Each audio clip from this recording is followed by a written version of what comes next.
Ramzan special তরমুজের শরবত বা মহব্বত শরবত। ইফতারির টেবিলে এমন ঠান্ডা হয়ে যাবে। এটি খেতে অত্যন্ত মজাদার একটি রেসিপি। চলুন দেখে নিই। এখানে আমি তরমুজ ফালি করে কেটে লম্বাভাবে কেটে এবার আড়াআড়িভাবে কেটে নেব। কেটে নেব।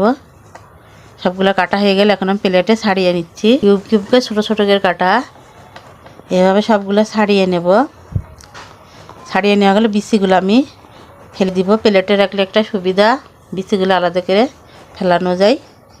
এখন আমি দুধ জাল দিয়ে ঘন করে নিয়ে ঠান্ডা করে নিয়েছি। নর্মাল থেকে বের করে এখন চিনি দিয়ে দিচ্ছি।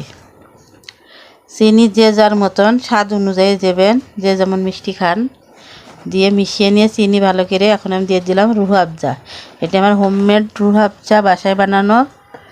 বিটরুট দিয়ে এখানে আমি কেটে রাখা তরমুজগুলো দিয়ে দিচ্ছি, দিয়ে মিশিয়ে নেব। মিশিয়ে নিলেই রেডি। এখন আমি বরফ কুচি দিয়ে তরমুজ শরবত গ্লাসে নিয়ে নিচ্ছি। উপরে আমি তরমুজ কুচি দিচ্ছি দেখার সৌন্দর্যের জন্য। দিয়ে উপরে আমি বরফ কুচি দেব।